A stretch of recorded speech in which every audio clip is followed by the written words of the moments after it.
Hey friend, please subscribe. 1 second for you. Big deal for me. I was halfway through a roofing estimate when my phone buzzed. Unknown number. I almost sent it to voicemail, but something in my gut said, pick up. Hello? Hi, is this Cameron Martin? The guy's voice was low, scratchy. Yeah, who's this? This is Frank. I'm with DeMarco's Pawn and Gold over in Glendale. I believe I have something that belongs to you. I squinted at the phone, already annoyed. What is it? A Rolex Submariner, stainless black face. Inscription on the back says, To Cam, love always, Dad. My stomach dropped. I spun around in my chair and yanked open the bottom drawer of my desk. That's where I kept it. Always. Safe during work hours. I'd wrapped it in a microfiber cloth, tucked behind some invoices. Gone. My chest burned. My hands were shaking. I forced myself to speak. Where'd you get it? A young guy came in yesterday afternoon, said it was his. I already knew. Tanner. Frank kept going. This really isn't something I want to explain over the phone. I think you should come down here. I didn't ask for directions. I just grabbed my keys and walked out. The guys in the office called something after me, but I didn't hear it.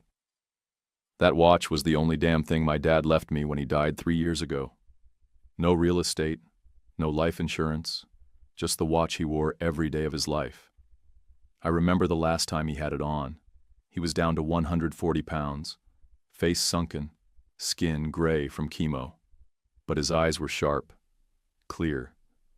He took the watch off, hand trembling, and pressed it into my palm. This is yours, Cam, he said. Don't let anyone take it from you. I should have kept it at home. I should have put it in a safe. I should have known Tanner would pull some crap like this eventually. Quick note, before we keep going, share which city or country you're watching from. Tanner was my mom's golden boy, her second husband's son. She married Gary when I was 23. Tanner moved in 2 months later. I didn't even bother unpacking. I just got out. Now he'd crossed the line. I floored it all the way to Glendale. Didn't even remember putting my seatbelt on. Just gripped the wheel and pictured his smug little face, handing my father's watch to some pawn shop like it was his to sell. He thought he could take what wasn't his. He was about to learn different. DeMarco's was wedged between a payday loan place and a busted vape shop in a half-dead strip mall off Glendale Avenue. The windows were covered in metal bars, the sign half lit. I pulled up fast, slammed the truck into park, and marched in without even shutting the door all the way. Inside, it smelled like dust and old coins. A glass counter ran the length of the shop, loaded with scratched watches, gold chains, and knockoff designer crap. Behind it stood Frank, thick neck, tanned skin, arms like he still moved crates for fun. You, Cam? He asked, voice like gravel. Yeah. He nodded once, looked me dead in the eye. You look like your old man. Same jaw. My throat tightened. I didn't respond. Frank reached under the counter and came back up with a box. I knew it before he even opened it. Blue leather, faded edges, gold trim, worn thin. He popped the latch and lifted the lid. There it was. My dad's Rolex. Black dial, stainless case. The bezel nicked at 2 o'clock. He'd done that working on a kitchen remodel in Flagstaff. Still had the inscription on the back. To Cam, love always. Dad. I clenched my jaw. Who brought it in? He hesitated. Kid said his name was Tanner. Tall, blonde, early 20s maybe. Claimed it was his dad's, left to him. My fists curled at my sides. Frank watched me. But he didn't look like you. And he sure didn't act like someone who earned a Rolex. Didn't even know how to pronounce Submariner. That's when I started looking. I raised an eyebrow. Looking? He reached under the counter again and came back up with an old paper folder. Your dad ever mentioned pawning this watch before? I shook my head. Never. Well, he did. Brought it in 16 years ago, right around the time you'd be starting trade school. Took a loan out for $3,500. Paid it off in 29 days. Cash. That stopped me cold. Frank handed over the photocopy of the ticket. My dad's name, clear as day. Same serial number, signed at the bottom in his tight block letters. Guy paid on time. No haggling, no stories, Frank said. I remember him. Quiet but proud. That watch meant something. I stared at it. He never said a word. Frank didn't push. Just set the box on the counter in front of me. This belongs to you, no question. I reached out, heart thudding, and lifted the watch. The weight of it hit me in the chest. I turned it over in my hands, ran my thumb over the inscription like it could bring him back. Then Frank cleared his throat. Found something else. Never seen this before, but I've worked with enough old watches to know what's weird. He turned the watch in his hands and pressed his pinky fingernail into a groove behind the clasp. A tiny latch popped open. I blinked. Inside, folded tight in a space barely big enough to hold a breath, was a scrap of yellowed paper. He slid it out with tweezers, set it on the counter like it was made of glass. My hands were sweating as I unfolded it. The handwriting punched me in the gut. My dad's, sharp, slanted, all caps. Cam, if you're reading this, go to safe deposit box 313 at Union First. Keys in my socket set, behind the 5/8 I swallowed hard. Frank gave me a second, then said, No offense, but your old man was the kind of guy who planned ahead. Most people hide weed in their watch. Yours hid instructions. I snorted, despite myself. You good? Frank asked.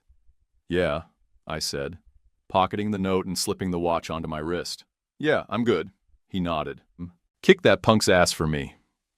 I turned to leave. Hey, Frank called after me. That guy? Tanner? He looked nervous, real nervous.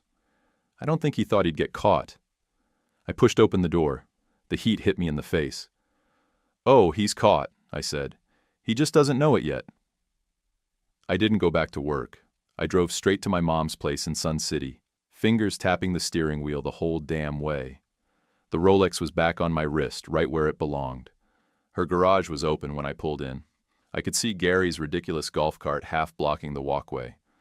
I walked into the kitchen without knocking. They were sitting at the table, mid-morning coffee in hand, the table littered with bank statements, open envelopes, and a legal pad with Tanner's name scribbled across the top in red pen.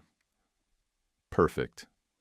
I stepped up and dropped the Rolex on the table with a solid thunk. Lose something? My mom's eyes locked on the watch like it had fangs. Gary leaned back in his chair like I'd just tossed a live grenade in his lap. Where'd you get that? He asked, too fast. It was reported stolen this morning, I said, voice low. Funny thing, pawn shop called me. Said a guy named Tanner sold it yesterday. Gary opened his mouth, then closed it. My mom looked like she'd been slapped. Cam, she started. It's not what you think. I leaned over the table, both hands flat on the wood. You pawned it. For Tanner. For his dumbass app idea. She flinched. He needed help, just a little seed money. That watch is the only thing Dad left me, I snapped. You knew that. You knew what it meant. Tanner's trying to build something, she shouted. He has vision. He's not stuck installing gutters and fixing drywall his whole life. I laughed. Bitter. Oh, so because I don't play pretend CEO, I don't count? Gary jumped in. You've always been small-time, Cam. Good guy, but no ambition. Tanner's different. Different? I grabbed the watch, held it up. He stole from me. You backed it. My mom stood. You have no idea what it's like watching one son stay stuck while the other reaches for more. You mean watching one work his ass off while the other drains everyone around him. She glared at me. You never aimed higher. You settled. Tanner dreams big. And you funded his fantasy with $9 grand that wasn't yours, I said. I want it back. Every damn penny, Gary scoffed. We already invested it. You can't prove a thing. I pulled the folded police report from my back pocket and tossed it on top of their statements. Yeah, I can. Gary didn't touch it. Mom looked away. The shop kept the sale record. Security footage, description, serial number, my name engraved on the back. It's all in there. Neither of them said a word. I'm giving you a chance, I said. You wire me the money, I won't press charges. Mom looked up, her eyes rimmed red. Cam, don't do this, you'll ruin everything. He's so close to launching. I shook my head.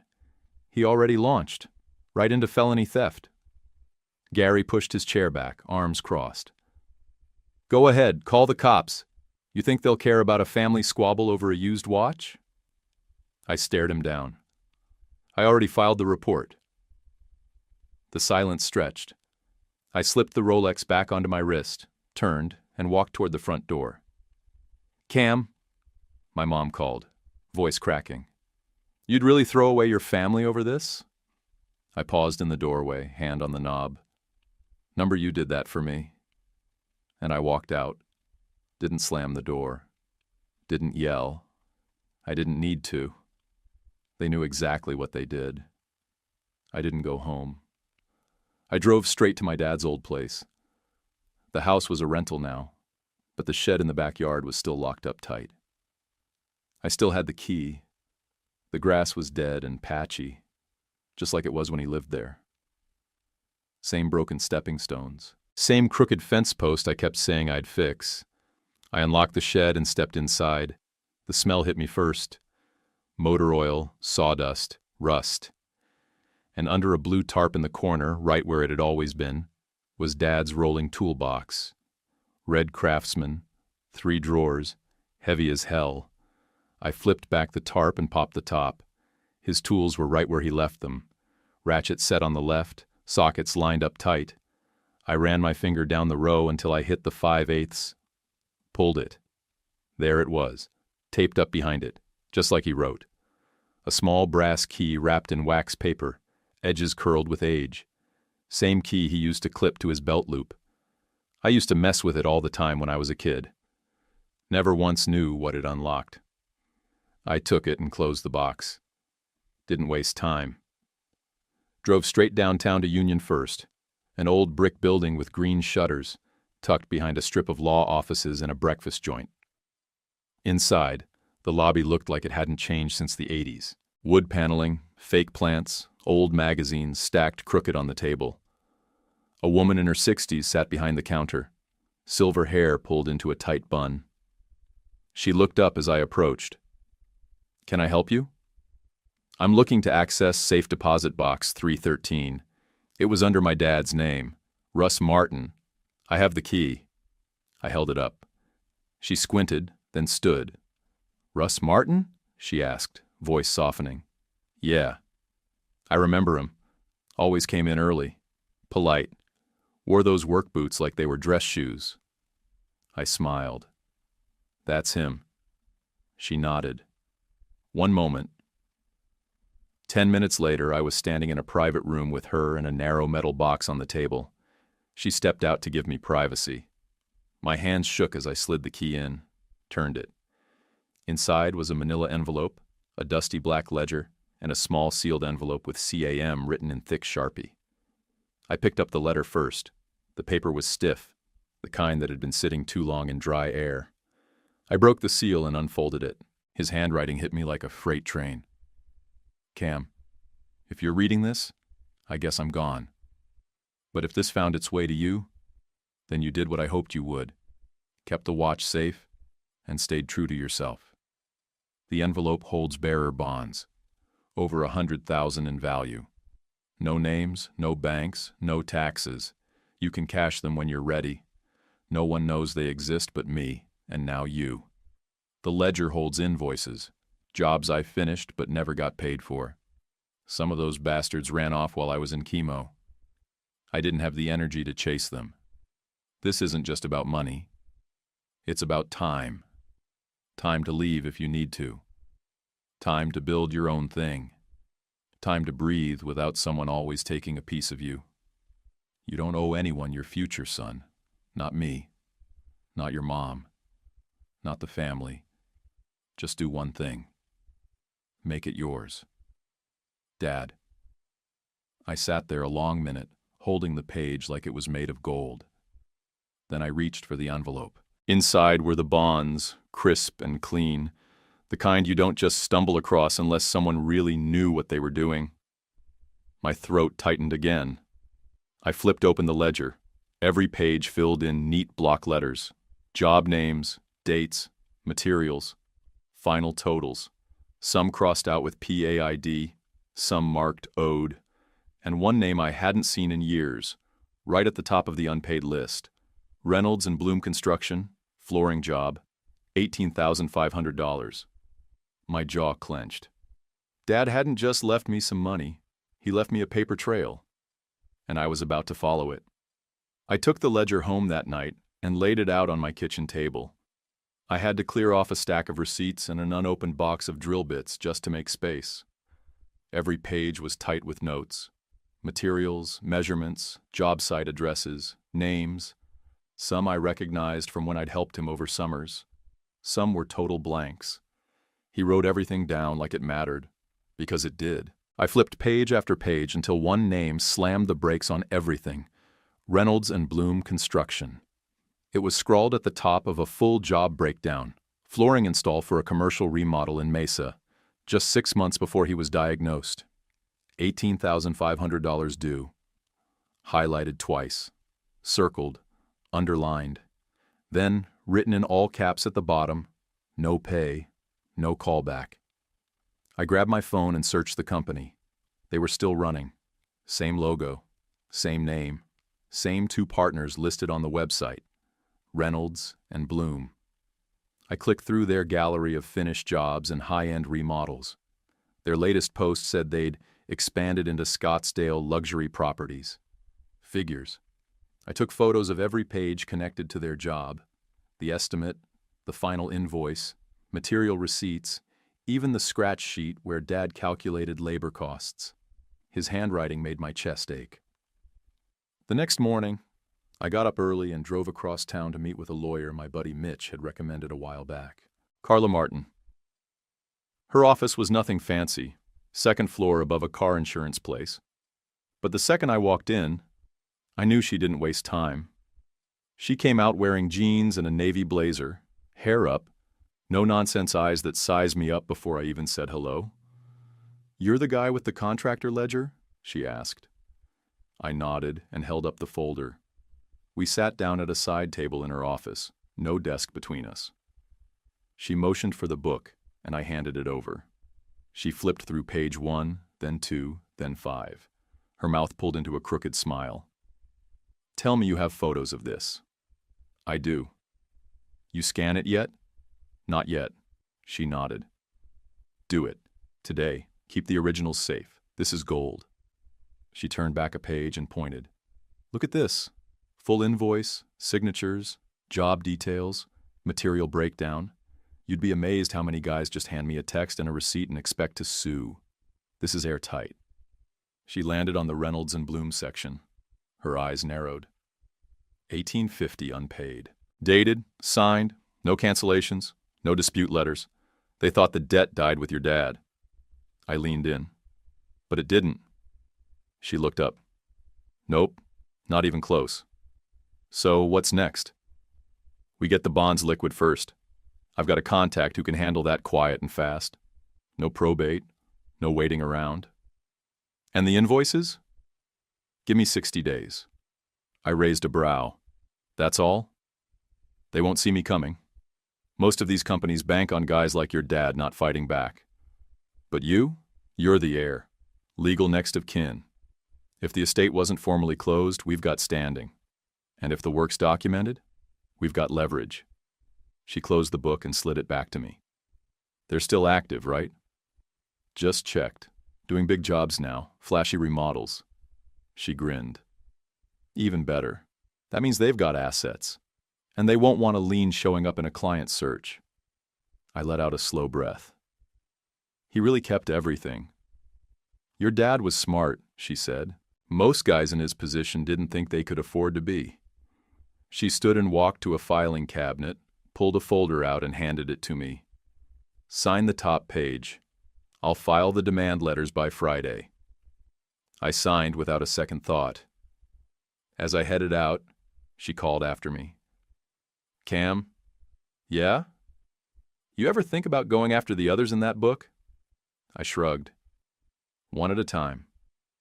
Good, she said, because you've got a hell of a head start. I walked out into the sun, the folder under my arm, feeling like I'd just picked up the hammer my dad used to swing, and finally knew where to hit. I pulled into Mom's driveway around 7 the next morning. The sun hadn't burned off the haze yet. My truck bed was already half full. Tools, boxes of clothes, that old crock pot she gave me 5 birthdays ago. I wasn't planning on saying anything. Just grab the last of my stuff and go. Of course, she was waiting. She stood in the doorway with her arms crossed, that fake calm look she always used when she wanted to act like she wasn't furious. You really doing this? She asked. I didn't answer. Just walked past her and into the guest room I'd been sleeping in for the last 6 months. The closet was already half empty. I grabbed the last duffel, yanked the dresser drawer out, dumped the contents into a tote. When I came back out, she was still there. This is about the watch, she said, blocking the door like she had any right. You're throwing away your family over a piece of metal? I brushed past her. It wasn't just a watch, Mom. You know that. Gary was at the kitchen table, same spot he always sat, pretending to read the paper. Didn't look at me, didn't speak. Just sat there like a big dumb statue in cargo shorts. I loaded the last tote into the truck bed and slammed the tailgate shut. That's when I heard it. His voice. Tanner. He came strolling around the side of the house like he just happened to show up, grinning like we were all good. Hey man, Mom said you were moving out. That's wild. I didn't say anything. He leaned against the side of my truck like it was his. So look, I know things got tense. But once the app launches, I'm going to make it right. Seriously, you'll be glad you were part of it. I stared at him. I want the $9,000 back. With interest. He laughed. Yeah, when I make it big, sure. I'll Venmo you from my penthouse. I stepped closer. I already reported the theft. Your name's on file. The grin slid off his face. What? You pawned stolen property. The shop gave me everything. Footage, receipt, ID. It's all attached to the police report. His mouth opened, but nothing came out. Behind me, Mom rushed down the steps. Cam, please don't do this. Don't ruin his life over a mistake. I turned on her. He had no problem screwing up mine. You both watched him do it. You helped. She looked like I'd slapped her. We're your family. No, I said. You made your choice. Now I'm making mine. I walked around the truck, yanked open the driver's side door. Gary finally stood up. You think your father would be proud of this? Walking away from your family? I didn't even look back. Number. He'd be proud I finally stood the hell up. I climbed in, started the engine, and pulled out of the driveway without another word. They didn't follow, didn't wave, didn't apologize. Just stood there watching me leave, like they couldn't believe I'd finally stopped letting them walk all over me. And for the first time in a long time, I didn't feel guilty about it. I drove straight from their house to the bank. Carla had already lined everything up. 2 signatures, 3 forms, and a short meeting with some guy in a tucked-in golf shirt. And just like that, Dad's bonds cashed out. $119,000, clean, untaxed, all mine. All. I sat in my truck afterward, door open, sun beating down on my arm, just staring at the number on the receipt. He'd planned all of this, tucked it away for me, like he knew I'd need a way out someday. Carla moved just as fast on the unpaid contracts. 7 weeks. That's all it took. She sent out formal demands to every name in the ledger that still had a working address. Most ignored her. At first. Then she hit Reynolds and Bloom with a public lien threat. Told them she'd report them to the state licensing board and labor authorities for dodging a signed invoice from a dying contractor. She copied it to their biggest commercial client and attached the ledger pages as exhibits. They folded in 4 days, paid the full $18,500. No apology, Just a wire transfer and a confirm receipt email. Another 19 grand rolled in from smaller jobs. 2,000 here, 5,000 there. I hadn't even known half those names, but Dad kept it all. Every nail, every hour, every scam. Total payout, $37,000. She told me we still had 5 more cases pending. I told her to go for it. Every dime counted now. While all that moved, I heard through a friend that Tanner's app had quietly tanked. Turns out he blew the Rolex money on a rented office suite in Chandler, a branding package with a $6,000 logo, and one of those god-awful promo videos with stock footage and a fake British voiceover. No working prototype, no back end, just a wireframe and a business card that said Chief Visionary Officer. The Instagram page went dead. The website started redirecting to a park domain. Nobody said it, but it was over. 2 months after I left, Gary called me. His number popped up while I was picking up paint at Lowe's. I let it ring twice, then answered. "Cam," he said, like we just talked yesterday. "Listen, I was wondering if you could help us out with a quick bridge loan, just short-term to—" I hung up, didn't even respond. A week later, I got an email from Mom. The subject line was, "We need to talk." I opened it. Nothing but a long paragraph blaming me for dividing the family, saying Tanner had been under pressure, that I'd made things worse by escalating everything with the cops. She ended it with, "You could have handled this quietly like family." I didn't type a word, just attached a copy of the police report with Tanner's name highlighted and hit send. Been silent ever since. No calls, no follow-ups, nothing. And that's fine by me. Let them chew on what they did. Let them sit in the mess they made. I was done paying for other people's dreams. The first thing I bought was a house, not a big one.